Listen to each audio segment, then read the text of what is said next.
Hello friends, आज हम लोग JEE main daily 10 test number 15 के सॉल्यूशन के फर्स्ट पार्ट को डिस्कस करेंगे। टॉपिक है काइनेमेटिक्स और इसमें हम लोग पार्ट 1 को डिस्कस करेंगे जिसमें फर्स्ट 5 क्वेश्चन को सॉल्व करेंगे। तो सबसे पहले चलते हैं फर्स्ट क्वेश्चन, देखते हैं कि क्या है फर्स्ट क्वेश्चन यहाँ पर। तो फर्स्ट क्वेश्चन है यूनिट एंड डायमेंशन से। क्वेश्चन है कि द फ्रीक्वेंसी एफ, फ्रीक्वेंसी का डायमेंशन कितना होता है? ये होता है t-1। मास में इसका डायमेंशन 0, लेंथ में 0 और टाइम में -1।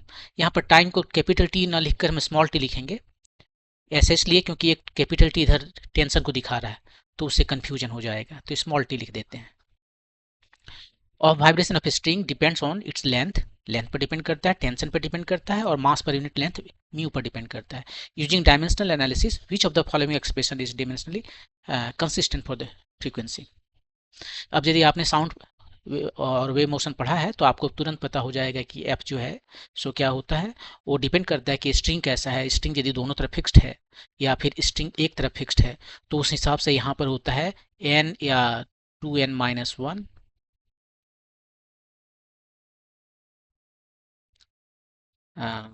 v बाय ये 4l होता है शायद, और ये 2l होता है, ऐसे ये इस तरह से होता है। तो v बाय 2l यहाँ पर देखना है, तो 2 वगैरह तो से मतलब नहीं है, केवल v बाय l देखना है। और v जो है वेलोसिटी जो है so root over t by mu होता है।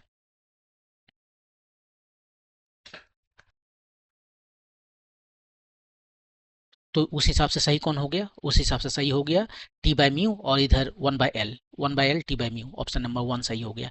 लेकिन ये आप आंसर तब कर सकोगे यदि आपने साउंड और वेव मोशन पढ़ा है, और यूजुअली ये इस तरह का क्वेश्चन नहीं देता है। वो ऐसा क्वेश्चन देगा जो जिसका फार्मूला आपको यूजुअली पता नहीं है। तो उसके लिए हम कैसे बनाएंगे? तो उसके लिए दो मेथड हम बताते हैं। एक तो सिस्टमैटिक मेथड है, सिस्टमैटिक मेथड है जो हमेशा काम करेगा लेकिन वो लंबा होता है और उसमें ज़्यादा टाइम लगता है। कोशिश ये होनी चाहिए कि हम उसको फास्ट मेथड से बनाएं, बिना सिस्टमैटिक मेथड के, जो जल्दी बन जाए उससे बनाएं। तो उस मेथड से पहले हम बना के यहाँ पर आपको दिखाते हैं और उसके बाद में सिस्टमैटिक मेथड से भी बना के आपको दिखाएंगे। तो देखिए यहाँ पर हमें क्या देख लेफ्ट साइड में नजर आ रहा है, फ्रीक्वेंसी है जिसका डायमेंशन टाइम का -1 है, राइट। मतलब इसमें मास का डायमेंशन क्या है? 0। लेंथ का डायमेंशन क्या है? 0। फ्रीक्वेंसी में लेंथ और मास दोनों का डायमेंशन 0 है। तो हमें ध्यान ये देना है कि जहां पर हमें लेंथ और मास न मिले, ठीक है। तो यहाँ पर हम क्या देख रहे हैं कि ये टी बाय म्यू या म्यू बाय टी में मास तो चला जाएगा, मास का डायमेंशन नहीं रहेगा, बचेगा तो एल का ही डायमेंशन। टी जो आपको नजर आ रहा है, टी ये टेंशन है यानी फोर्स है, और इसका डायमेंशन आपको मिलेगा ml(t-2). और म्यू जो है ये है मास पर यूनिट लेंथ, तो मास पर यूनिट लेंथ इसको ऐसे लिखेंगे, ठीक है। और यहाँ से आप इसको देख सकते हो कि ऐसे भी लिख सकते हैं। अब टी बाई म्यू में एम और एम खत्म हो गया, या म्यू बाई टी भी लिखेंगे तो भी एम बाई एम खत्म हो गया। तो मास तो किसी में नहीं आएगा, हर जगह मास जो है सो 0 है, वो तो ठीक है। तो हमें दूसरा चेक करना चाहिए कि लेंथ किसमें है। जो इसमें लेंथ है वो हमारा आंसर नहीं है, जिसमें लेंथ नहीं है वही हमारा आंसर है। तो टी बाई म्यू में देखिए क्या लेंथ है, टी बाई म्यू में स्क्वायर रूट ऑफ ए ले लेते हैं, इसमें से इसको डिवाइड कर देते हैं,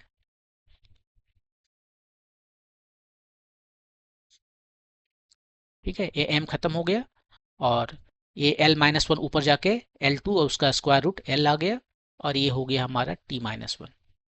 और यहाँ पे l है, ये 1/l यहाँ पर जैसे ही डालेंगे 1/l यहाँ आएगा, 1/l यहाँ आएगा, ये आ गया, बाकी का नहीं आया, इसी में आ गया। ये पहला ऑप्शन ही था वो जो तुरंत हमें किए तो नज़र आ गया। तो इस तरह से इसको हम बना सकते हैं बिना कुछ ज़्यादा सिस्टमेटिक मेथड यूज किए हुए।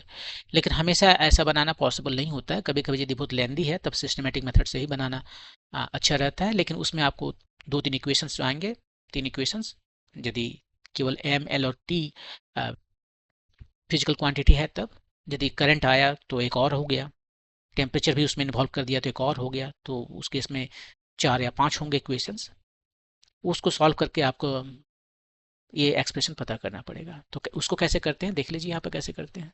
यहाँ पर एफ जो है इसको कहते हैं कि ठीक है 3 चीज़ों पर डिपेंड करता है, लेंथ पर डिपेंड करता है उसका पावर ए, टेंशन पर डिपेंड करता है उसका पावर बी, और म्यू पर डिपेंड करता है मास पर यूनिट लेंथ, उसका पावर c ले लेते हैं। अब यदि हम दोनों तरफ डायमेंशन ले लें तो ये कांस्टेंट का कोई डायमेंशन नहीं होता, l का डायमेंशन a और t जो है सो फोर्स है, t टेंशन, टेंशन तो फोर्स ही है, mlt-2 इसका डायमेंशन b और म्यू मास पर यूनिट लेंथ है, मास पर यूनिट लेंथ इसका डायमेंशन c। अब इधर दोनों तरफ का हम यदि डायमेंशन लिखते हैं तो हमें क्या मिलता है, ये फ्रीक्वेंसी का डायमेंशन 1/t होता है, फ्रीक्वेंसी होता है 1 बाय टाइम पीरियड ना, तो इसका मास का डायमेंशन इसमें नहीं है, लेंथ का डायमेंशन नहीं है और t का डायमेंशन -1 है। इधर भी लिखें m का डायमेंशन यहाँ b और यहाँ c है, l का डायमेंशन यहाँ a है, यहाँ b है और यहाँ -c है और t का डायमेंशन यहाँ -2b है। बस दोनों तरफ जो है इक्वेट करते हैं, m का डायमेंशन 0 है लेफ्ट में और राइट में है b प्लस c, तो ये आ गया इक्वेशन नंबर 1। l का डायमेंशन 0 है लेफ्ट में और राइट में है a plus b minus c, ये भी 0 हो गया। और थर्ड जो है t का डायमेंशन लेफ्ट में -1 है और राइट में जो है, ये देखिए t फिर कंफ्यूजन हो जाएगा लेकिन अब रहने देते हैं, ये t और t में कंफ्यूजन होता है, यहाँ पर ये जो है सो टाइम है और यहाँ पर ये t जो है सो टेंशन है। ठीक है, तो t जो टाइम का डायमेंशन है -1 है और यहाँ पर -2 भी है, तो -1 इजकल टू -2b, तो यहाँ से तो b हमें पता चल गया, b जो है सो 1/2 हो गया, ये इक्वेशन नंबर 3। b का वैल्यू 1/2 आ गया है, तो c यहाँ से निकल जाएगा, इक्वेशन 1 से हमें c निकल जाएगा, c हो गया -b का मतलब -12 और a का डायमेंशन 2 से निकलेगा, 2 से 2 में है a प्लस b का वैल्यू कितना है हाफ, माइनस c का वैल्यू कितना है -12, a प्लस b, हाँ c का है -12 इक्वल टू 0, तो a कितना आ गया a plus 1 equal to 0, so a is equal to -1, तो तीनों का वैल्यू मिल गया, a is equal to -1, b is equal to -12 और c is equal to -12, b is equal to half. ये तीनों वैल्यू हमें मिल गया। अब तीनों वैल्यू मिल गया तो यहाँ पर हम इसको सब्स्टिट्यूट कर देंगे, f किसके प्रोपोर्शनल है, ये प्रोपोर्शनल हो गया लेंथ, टेंशन, मास पर यूनिट लेंथ, ABC था राइट, ABC था, तो a की जगह हम क्या लिख देते हैं, a की जगह आया -1, b की जगह आया, b की जगह कितना आया था हाफ और c की जगह -12, इसी को सजा के लिख लेते हैं, l नीचे चला गया, t का पावर हाफ है, स्क्वायर रूट का मतलब पावर हाफ, तो इसका t प्लस है तो ऊपर में और ये माइनस है तो नीचे में, और ये है आपका ऑप्शन नंबर 1। तो आप इसे ऐसे सिस्टमेटिक बना सकते हो, लेकिन मैं आपको सजेस्ट करूंगा कि एग्जाम में आप इस मेथड को यूज कीजिए क्योंकि ये क्विकर है राइट, जल्दी बन जा रहा है, ये फास्टेस्ट मेथड है। बस इसमें आपको ये देखना है कि भाई हमारा जो लेफ्ट साइड में जो डायमेंशन है किन किन चीज़ों का है, इस केस में बहुत आसान है क्योंकि इसमें डायमेंशन केवल टाइम का है, मास और लेंथ का नहीं है। तो मास तो यहाँ पर देख रहे हैं कि t/μ से मास कट गया, तो कहीं पर भी मास है ही नहीं, वो हर जगह है, लेकिन t का डायमेंशन जो है अब कहाँ पर हमें नहीं चाहिए ना, l का डायमेंशन भी हमें नहीं चाहिए यहाँ पर l का डायमेंशन 0 है, यहाँ पर देख लीजिए आप l का डायमेंशन आएगा क्योंकि एक l ऊपर है और μ/t है, ये t/μ में क्या आया था, t/μ में ऐसे आया, आप टाइम को भूल जाइए, l को देखिए, t/μ में आया l⁻², l स्क्वायर, इसके अंदर एक l यहाँ पर है और एक l² है, देखिए इसका डायमेंशन 0 नहीं हुआ, यहाँ पर जो है सो 1/l है और ये μ/t है, μ/t है मतलब l² हुआ,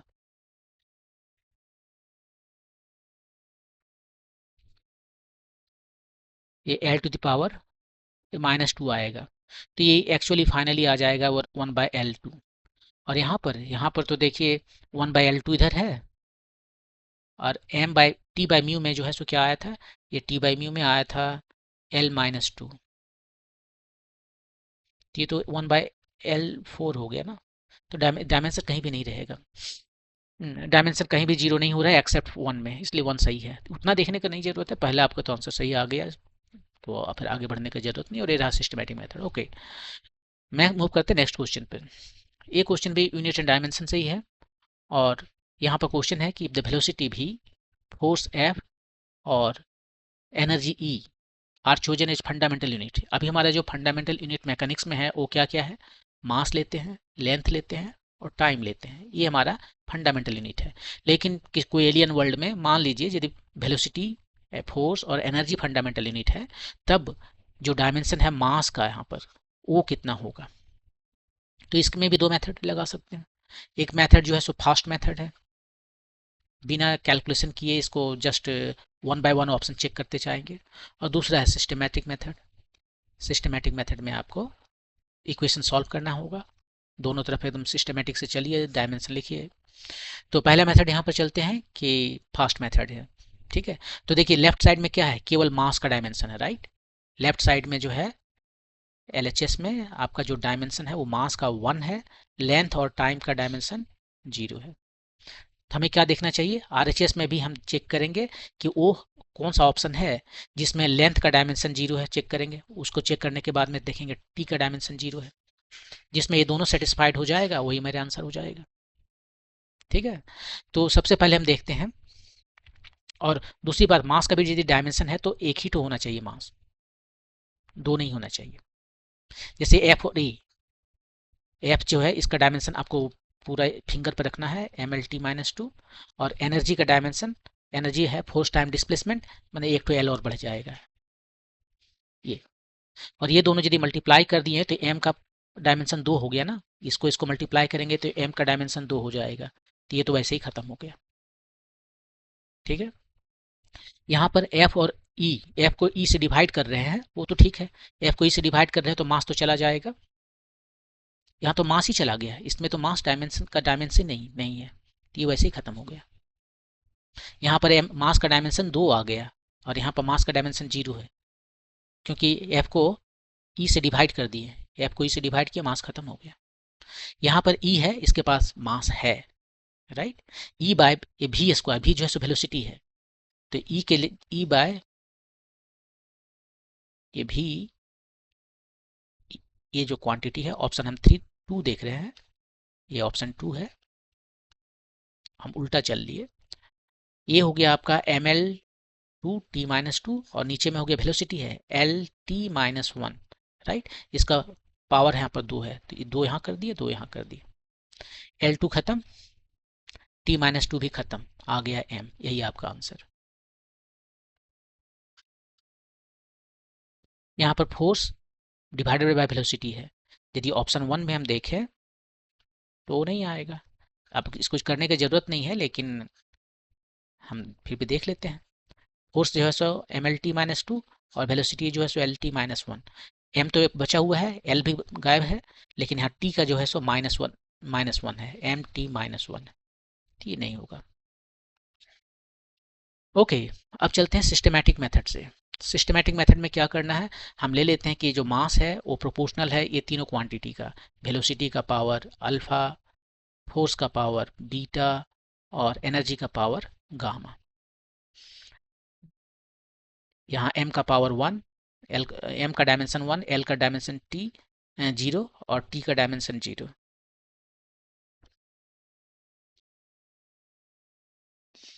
अब वेलोसिटी का डायमेंशन क्या है, LT-1।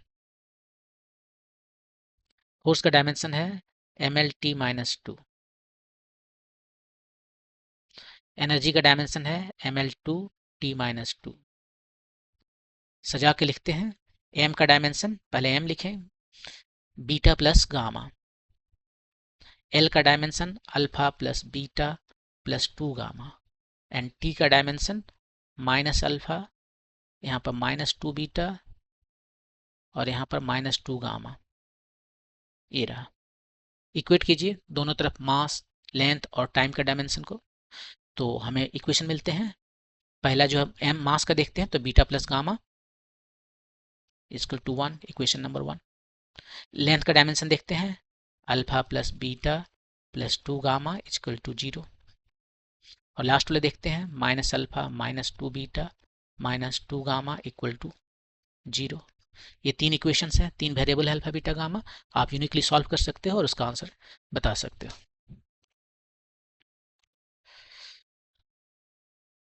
ठीक है, अब आप कैसे सॉल्व करोगे ये आप पर डिपेंड करता है। अब जैसे हम ये दोनों को ऐड कर देते हैं, सोल्व करने के बहुत तरीके हैं, आपको जो पसंद आया उससे कीजिए। ऐड करने से 2 बीटा खत्म हो गया, ये अल्फा भी खत्म हो गया, ये माइनस बीटा आया इक्वल टू 0।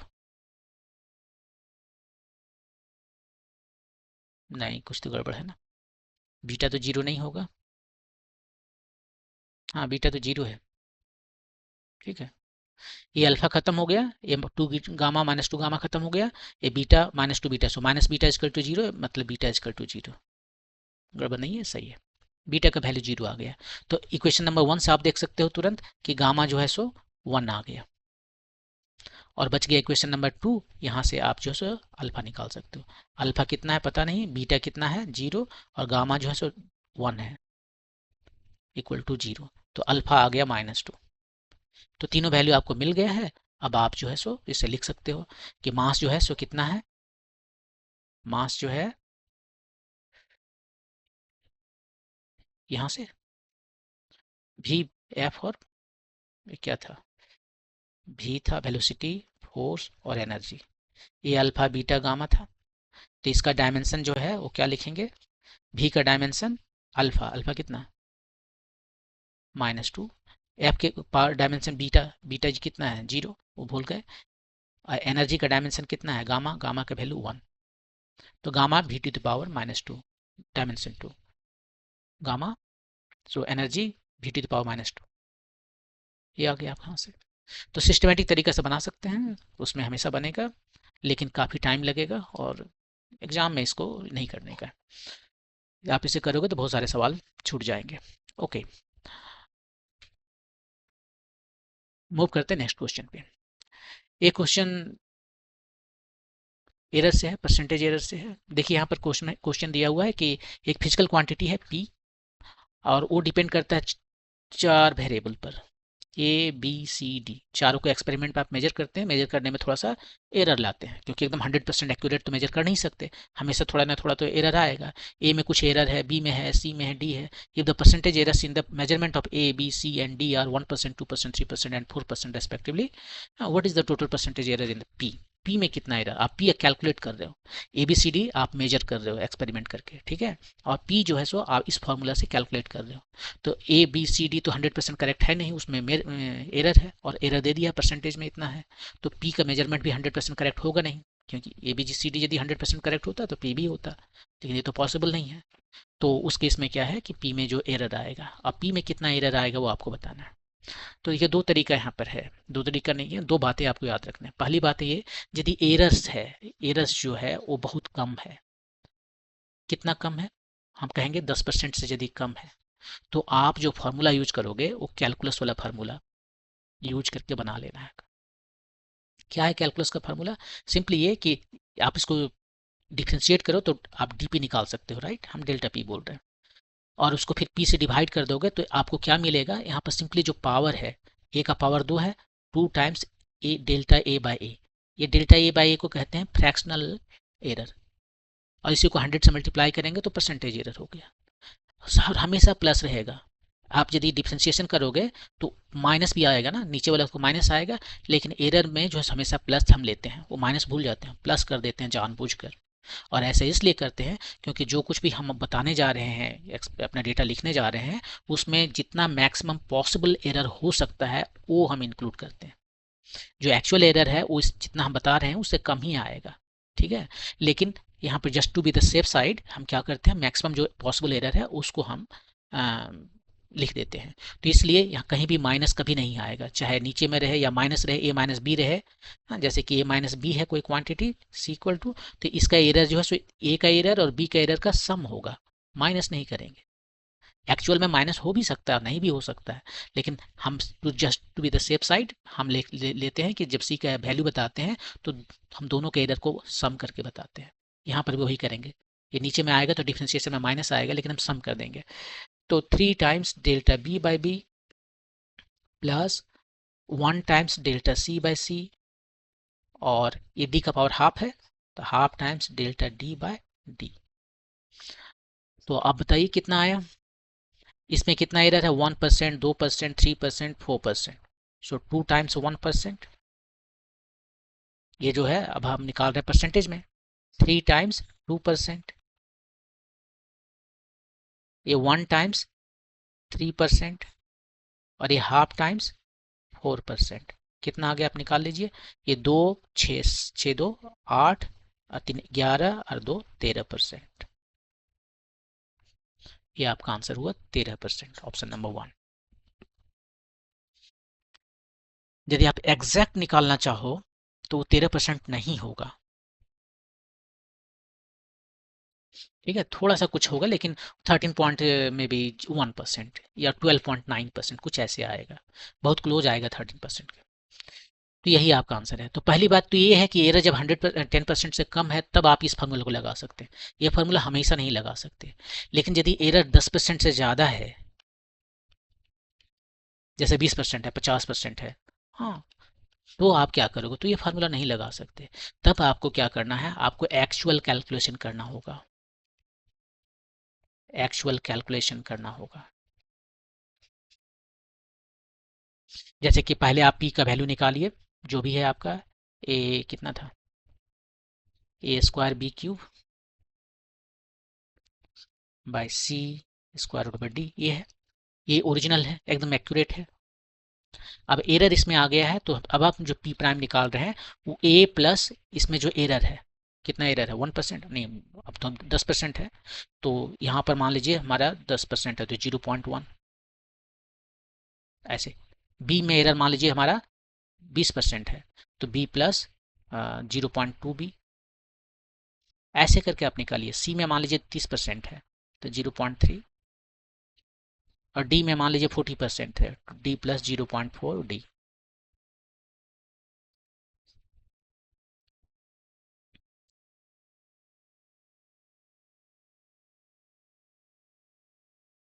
और यहाँ पर हमने जो एरर है वो हमेशा एक साइड में कर दिया है, क्योंकि हम मैक्सिमम एरर निकालना चाहते हैं। ठीक है, और इसके बाद में जैसे मैक्सिमम एरर को इस तरह से आप पी और पी प्राइम निकाल के आप निकालना पड़ेगा। यूजुअली इस तरह से नहीं रहेगा चारों, केवल ऊपर वाला रह सकता है, और यहाँ से आपको निकालना पड़ेगा, तो वो काफ़ी लेंदी, फुल कैलकुलेशन करना पड़ेगा। जब भी आप देखिए 20% से ज़्यादा है, 10% से भी ज़्यादा रहेगा यूजुअली। जब ऐसा केसेस में सीधे बोल देता है 50% मैंने इंक्रीज कर दिया, वहाँ ये नहीं बोलता एरर। एरर यूजुअली बोलने का मतलब है कम रहना है ना। लेकिन चेंज मान लीजिए यदि उसने इंक्रीज कर दिया, कोई भी क्वांटिटी है, kinetic energy half M B square होता है, वेलोसिटी मैंने 100% से इंक्रीज कर दिया, अब इसमें कितना चेंज आएगा, कितना काइनेटिक एनर्जी चेंज आएगा, तो आप ये फार्मूला नहीं लगा सकते। मास का जो है सो कांस्टेंट है, केवल वेलोसिटी पर डिपेंड कर रहा है, तो 2 टाइम्स वेलोसिटी आप ये फार्मूला नहीं लगा सकते। यदि भी को जो है सो 100% बढ़ा दिया है तो, भी को 2 भी कर दिया है तो ये फार्मूला तब लगेगा जब यदि 10% से बढ़ता है तो। ओके, मूव करते हैं नेक्स्ट क्वेश्चन पे। अब आपके पास एक क्वेश्चन है यहाँ पर कि एक particle starts from rest and moves along the straight line, its acceleration at time t is given by a is equal to this much. What is the velocity of the particle at t is equal to 2 second? तो यहाँ पर क्या है कि आपके पास acceleration दिया हुआ है और वेलोसिटी पूछ रहा है। वेलोसिटी एक वेक्टर क्वांटिटी है। यदि वेक्टर क्वांटिटी पूछ रहा है तो लाइफ इजी है, आप बिंदास होकर सीधे फार्मूला लगाइए। वेलोसिटी और एक्सलेशन में क्या रिलेशन है, आप सिंपली कह सकते हो वेलोसिटी जो है ए डी टी है। एक्चुअली हम ए ना कह के ए लिखेंगे, डी भी ऐसे यहाँ से आ रहा है, और ऐसा इसलिए हम कर रहे हैं, यहीं से आ रहा है, और ऐसा इसलिए कर रहे हैं क्योंकि हमें इनिशियल में क्या वैल्यू है, यदि हम सिंपली लिखते हैं v is equal to A D T, ये फार्मूला यदि हम लिखते हैं ना, तो यहाँ पर हम एज्यूम करते हैं कि t इक्वल टू जीरो पे वेलोसिटी जीरो था। अब हमेशा ये तो हो नहीं सकता सिचुएशन, तो जनरलाइज करने के लिए ए लिखते हैं कि t इक्वल टू जीरो पर वेलोसिटी कितना है, बोल दिया start from rest. Start from rest मतलब t इक्वल टू जीरो पे वेलोसिटी जीरो है, वेलोसिटी जीरो है, और t इक्वल टू टी पर कितना टाइम, 2 सेकंड पर पूरा वेलोसिटी कितना है वो पूछा जा रहा है। तो लेफ्ट साइड में आपका v आ गया, राइट साइड में आप ए का वैल्यू रखिए, सी 60 - 4, इसको इंटीग्रेट कीजिए 0 से लेकर 2 तक। ये हो गया 6t² / 2 माइनस 4t, 0 से लेकर 2 तक। ये 3 है, t² का वैल्यू अपर लिमिट रखें, -4 इतना आया, और t का वैल्यू 0 रखेंगे तो 0 ही आएगा। 12 - 8 सो 4 आया, 4 मीटर पर सेकेंड। ये आपका आंसर।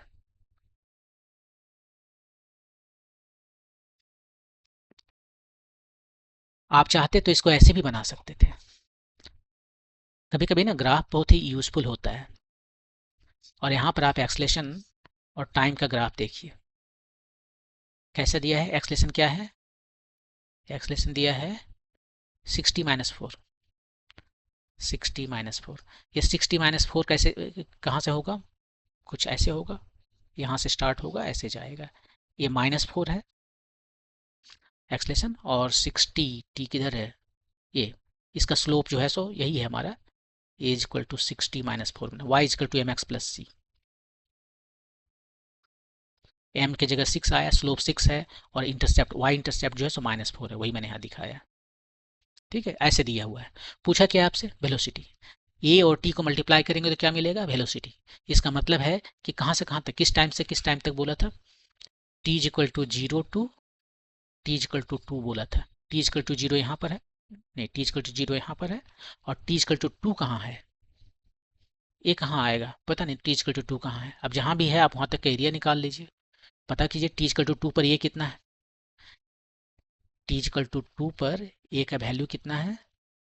6 × 2 - 4, 8 है। ए का वैल्यू 8 है, तो ये पहले निगेटिव से पार कर लिया, पॉजिटिव कहीं पर 8 है, ये देखिए। ठीक है, तो यहाँ तक आपका ये ग्राफ, ये जो लाइन दिख रहा है वो, और एक्स एक्सिस के बीच में जो आपका एरिया है वो देगा वेलोसिटी।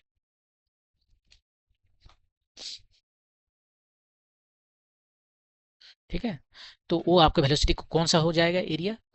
ये फाइनल है और ये इनिशियल है। नहीं, ऐसा नहीं होगा ना।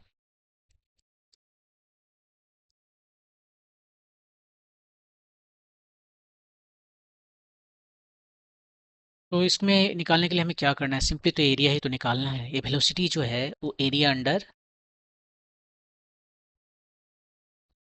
ए टी कर्व, ये जहाँ देख रहा हूँ, और एक्स एक्सिस के बीच में ये जो टी है, इसके बीच में जो एरिया है वो आप टोटल निकालो, और वो एरिया ही आपको बताएगा। ये टी कुछ टाइम होगा यहाँ पर, और ये टी = 2 सेकेंड है। ये 2 सेकेंड तक आपको एरिया निकालना है। ये कर्व और एक्सिस एक्सिस के बीच में होना चाहिए। ये देखिए, कर्व एक्स एक्सिस है और ये कर्व है, ये दोनों के बीच में एरिया यहाँ इधर हुआ इस टाइम तक। और ये कौन सा टाइम है? इस टाइम में एक्सलेशन 0 है। तो एक्सलेशन 0 कब है? एक्सलेशन है 60 - 4, ये 0 है जब t = 4/6, मतलब 2/3 सेकेंड पर वो 0 है। ये आपका टाइम है 2/3 सेकेंड। तो 2/3 सेकेंड तक वो एरिया जो है सो नेगेटिव है, और उसके बाद में एरिया पॉजिटिव है। और ये वेलोसिटी आपसे निकालने के लिए कहा गया था, तो मैंने कहा था आप बिंदास निकालो, क्योंकि आप इस फार्मूला को निकालो, कोई ध्यान देने की जरूरत नहीं है। ये माइनस प्लस अपने will be taken care of it. Okay, so now अब यहाँ पर एरिया निकालना है, तो हम दोनों एरिया निकालेंगे। टोटल एरिया, ये दोनों का एरिया निकालिए। तो एक इसका एरिया निकालना होगा और एक इसका एरिया निकालना होगा, एरिया 1 + एरिया 2, और विथ साइन। इसका एरिया कितना हुआ? ये ट्रायंगल है, ये भी ट्रायंगल है, दोनों ही ट्रायंगल है। और ये वाला वैल्यू कितना है? ये 8 है ना, अभी तो निकाले यहाँ पर कि t = 2 पर ये एक्सलेशन 8 होता है, ये वाला 8 है लेंथ। ये आपका 4 है, -4 एक्चुअली विथ साइन। और ये टाइम आप निकाल सकते हो, ये t = 2/3 है, t = 2 है, तो डिफरेंस से टाइम निकल जाएगा। तो एरिया 1 निकालिए पहले। ये ट्रायंगल है, ट्रायंगल का area half times base, base है आपका 2/3, हाइट, हाइट -4 लेते हैं क्योंकि साइन लेना है। और दूसरा इसका एरिया निकालना है, इसका एरिया निकालना है, तो वो आ गया आपका हाफ टाइम्स ये जो बेस है वो है 2 - 2/3, और हाइट है 8। कितना आ गया?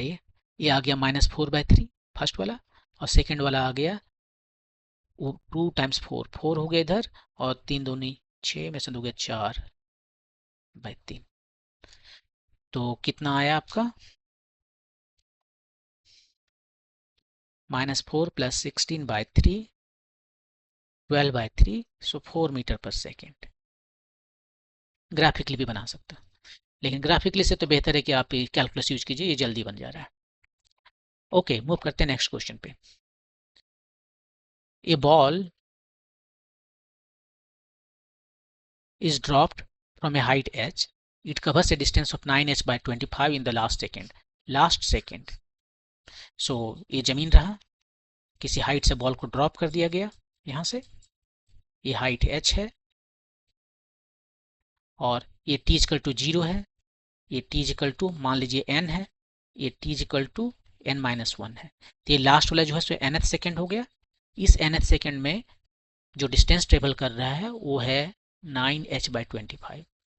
आपसे वो टाइम पूछा है, n का वैल्यू पूछा है।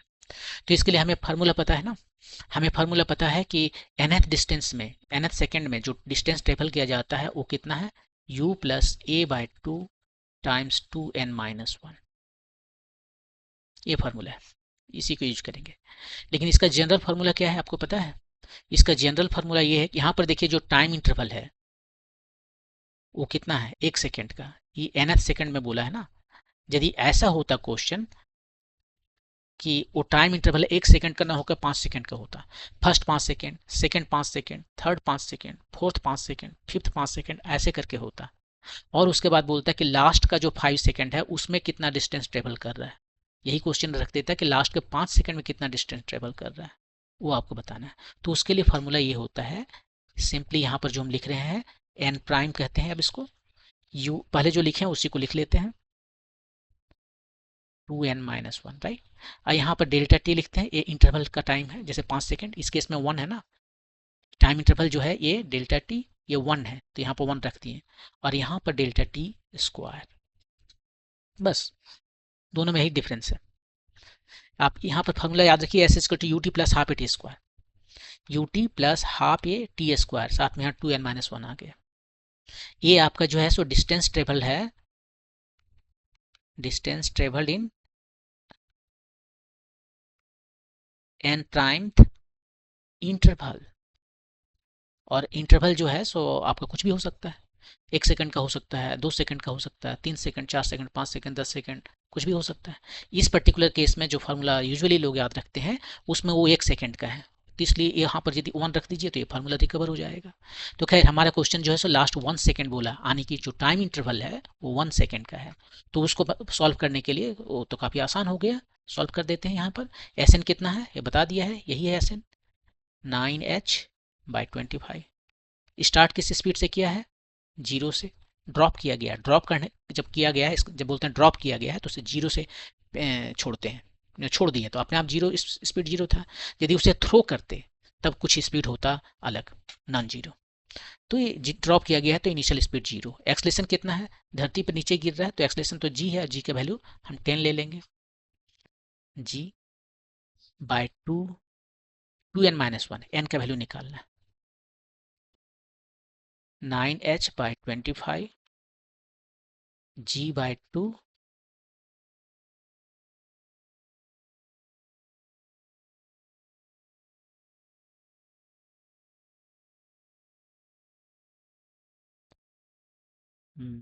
जी के जगह पर 10 लिखें,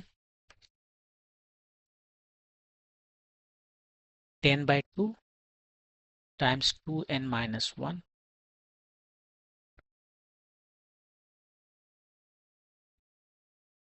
ये आपका आया एक एक्सप्रेशन यहाँ पर, ये देखिए 2 से 5 हो गया इधर, 9h/25 equal to 5 times 2n-1। अब ए इक्वेशन में h भी है, ठीक है, और n भी है, दो इक्वेशन, दो वेरिएबल हमारे पास है और एक इक्वेशन है। लेकिन h का वैल्यू हमें पता है, अब यहाँ से यहाँ तक जो है आने में n सेकंड लगा है तो h का वैल्यू हमें पता है। फिर हम एस इक्वल टू अब you T plus half A T square का फार्मूला लगाते हैं, ये फार्मूला लगा रहे हैं। ये फार्मूला था लास्ट 1 सेकंड में कितना डिस्टेंस ट्रेवल किया, और ये फार्मूला है टोटल n सेकंड में कितना डिस्टेंस ट्रेवल किया। तो वो है आपका एस, टोटल डिस्टेंस ट्रेवल किया एच, इनिशियल स्पीड इसका 0 है तो फर्स्ट टर्म 0 हो गया, हाफ, एक जगह पर जी है, जी का वैल्यू 10 रख देते हैं, और टी के जगह पर कितना टाइम लगा, फर्स्ट कंडीशन में तो टी इक्वल टू एन ले लिए हैं तो वही एन लेना पड़ेगा। तो यहाँ पर आपको 5n² आया, इक्वेशन नंबर 2। यही h इक्वल टू 5n² इसमें रख देंगे और हमारा सॉल्यूशन मिल जाएगा। 1 and 2, 1 में है 9/25, h की जगह पर लिख रहे हैं 5n², और इधर आ गया 5 टाइम्स 2n-1, इसको 5 खत्म हो गया, सॉल्व कीजिए इसको। 9n² is equal to 50n-25, 9n² minus 50n plus 25 equal to 0।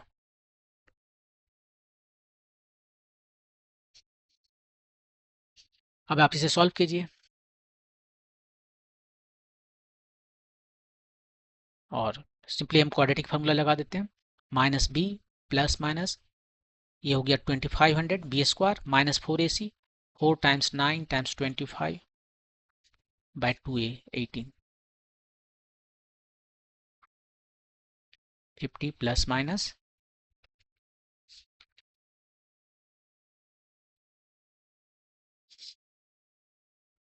ये कितना हो गया 2500, और 4 टाइम्स 25 100 हो गया 900, तो 2500 में से 900 चला गया 1600, 1600 का स्क्वायर रूट 40 बाय 80। ये हमारा टाइम है, टाइम नेगेटिव नहीं हो सकता, तो यहाँ दो दो टाइम आ रहा है हमारे पास, राइट। हाँ ठीक है, दो दो टाइम आ रहा है, पहले प्लस करते हैं तो 90/18 नेगेटिव नहीं आया, और 10/18, ठीक है। तो आपका दो सॉल्यूशंस हैं, आप देखिए दोनों एक्सेप्टेबल है या एक तो एक्सेप्टेबल नहीं है। एन क्या है, एन क्या है, nth सेकेंड है, सम सेकेंड, सम सेकेंड मतलब कि 5वां सेकेंड या 6ठा सेकेंड या 7वां सेकेंड, कुछ ऐसा है, राइट। तो वो एन एक इंटेजर है, यहाँ पर बोला गया था क्वेश्चन कि nth सेकेंड में उसने 9s/25 डिस्टेंस ट्रेवल किया है। nth सेकंड बोला मतलब कि वो कौन सा सेकंड है, हो सकता है 6 सेकंड हो, 10 सेकंड हो, 20th सेकंड हो, फ्रैक्शन में नहीं आएगा, ये एन जो है उसको इंटेजर होना पड़ेगा, और यहाँ पर ये इंटेजर नहीं है तो इसको हम एक्सेप्ट नहीं करेंगे, तो एन का वैल्यू हमारा 5 आएगा, यही हमारा आंसर हो गया। तो फिजिक्स में ये 80 चीज़ें आपको देखना पड़ेगा, मैथमेटिक्स तो आपको पूरा का पूरा दे देगा सब कुछ, लेकिन फिजिक्स में जो है सो एक्सक्लूड करना पड़ेगा जो फिजिकली पॉसिबल नहीं है, क्योंकि यहाँ पर हमने जो क्वेश्चन बनाया ही है, ये जो फार्मूला जहाँ से लाया उसमें हमने ये एज्यूम किया था कि एन हमारा एक इंटेजर है। हम यहाँ पर बोल रहे हैं, ये देखिए मैथमेटिक्स में बोलेगा ठीक है हमारा, हम क्यों माने कि एन इक्वल टू इंटीजर ही रहेगा, हम फ्रैक्शन वाला इंटरवल लेंगे तो कोई नहीं रोक सकता, होता है ऐसा। लेकिन फिजिक्स में हम जब बात करते हैं लैंग्वेज में, आप सोसाइटी में आ जाइए, सोसाइटी में जो लैंग्वेज में बात करते हैं वो बोलते हैं 10वां सेकेंड, 11वां सेकेंड, कोई नहीं बोलता 9.5वां सेकेंड में ऐसा हुआ था। हाँ, 9.5वां सेकेंड में इतना डिस्टेंस ट्रेवल किया, वो कैसे, उसको बहुत ऑड लगता है। 10वां सेकेंड बोलेगा t=9 to t=10, अब बोलेगा 9.5वां सेकेंड, क्या करोगे इसको, 9.5वां सेकंड कहाँ से, t=8.5 to t=9.5, स्टार्ट कहाँ से किया था, -0.5 से या +0.5 से, ऑड है, ठीक है। तो इसलिए हम इसको एक्सेप्ट नहीं कर सकते, तो एक्सेप्ट हम जो करेंगे वो 5 है, और 5 हमारा आंसर हो गया, ऑप्शन नंबर 4। तो ये था क्वेश्चन नंबर 5। इस वीडियो में इतना ही, नेक्स्ट वीडियो में जो बाकी 5 सवाल है उसको हम लोग सॉल्व करेंगे। यदि आपको कोई डाउट हो तो कमेंट सेक्शन में लिख सकते हैं। Thank you.